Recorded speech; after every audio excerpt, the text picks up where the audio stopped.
In the heart of New York City, where concrete meets the sky, a green revolution is taking root. These are the stories of New York City's innovators, cultivating change on its city rooftops, creating edible schoolyards, growing food in the heart of the city, making policies, and combating food apartheid. We're so reliant on the countryside for all of our food needs. More than 70% of the world's population lives in cities. By locating these greenhouses right in the city in very close proximity to large urban populations, we're able to get a fresher, more nutritious product to market using fewer resources.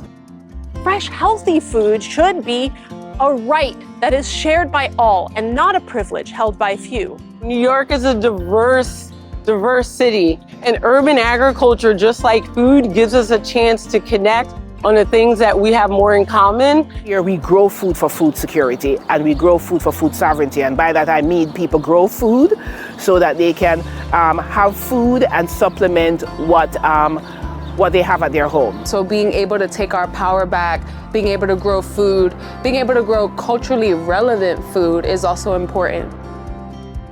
Oh, magic happens here. Children that come right outside of that school and they have a chance to jump into the garden. Kids are able to jump into our kitchen, make recipes together, talk about the food system.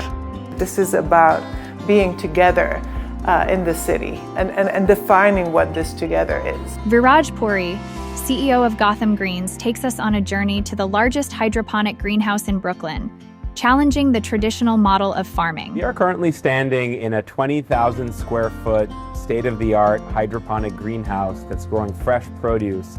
But what's really unique about this greenhouse is it's on a rooftop in Brooklyn, New York, the largest and most populated city in the United States. So that means millions of customers every year are getting to see where some of the produce that they're consuming is being grown.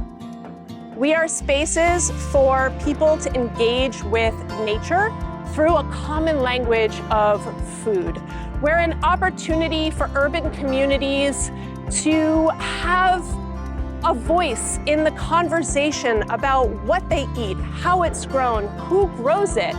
Anastasia Plakias, co-founder of Brooklyn Grange, shares her mission of creating a more sustainable and equitable food system through rooftop farming. These spaces are food producing, but we're designing and building green roofs and even ground level spaces that are planted with native plants and pollinator friendly plants that are critical environmental resources, reducing stormwater overflow, reducing urban heat island effect. Around our community, there is food here, just not the right type of food. Too many fast foods, not enough fresh food. It's the access they don't have, our community members don't have clean, affordable, healthy food. In the Bronx, Just Food empowers marginalized communities, turning vacant lots into thriving spaces for food production. Human beings need is to be connected to nature. We need more parks. We need more green spaces. Reconnect with our food system, reconnect with our ecosystem. With a focus on food security and sovereignty, they foster community engagement, teaching life lessons through the growth of culturally relevant food. The plants teach me every day about life lessons, whether you're starting a seed. What does it take to have a seed germinate? What does it take to have ideas actually come into real life? What do you need to get rid of in order to grow? First Director of NYC Office of the Mayor of Urban Agriculture, Qiana Mickie, focuses her work on transforming underutilized urban spaces into productive green areas, addressing climate and food injustices, and fostering economic empowerment through urban farming entrepreneurship. So even in a small space, you can still grow a great amount of food. We can grow to scale if we are getting the appropriate resources and infrastructure and access to opportunities. When we talk about climate justice and environmental justice, it's important that folks understand that there have been communities where the access to fresh, healthy food became a food apartheid. We grew up in a time where everything was individualistic. They don't think that we can do that without everybody. Everything is about community. Everything is about solidarity. And that to me makes me very hopeful. We're talking about the right to grow and sell food, where communities that are the most impacted are actually the ones becoming more activated. So they get to choose what's in their neighborhoods, from businesses to their food sources. We host school groups, we host community groups, we have journalists from around the world and thought leaders who are now really seeing that urban agriculture can have a lot of societal benefits, architectural benefits, urban planning benefits. Edible education transforms schoolyards into organic gardens, connecting children with the origins of their food and promoting a healthy relationship with what they eat.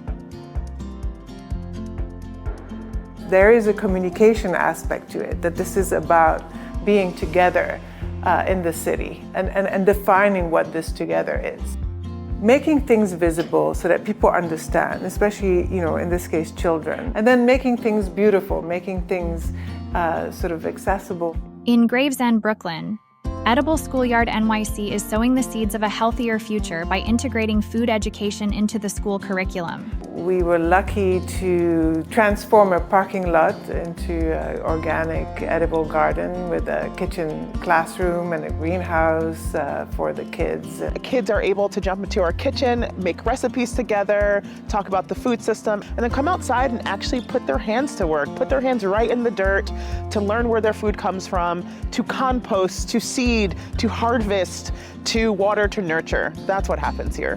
What edible education does is layer food, cooking and growing food on top of existing curriculum. If you're studying math, you come into the kitchen, you talk about measurements. If you're studying science, obviously you're looking at fertilization of the plants and the soil and things like that.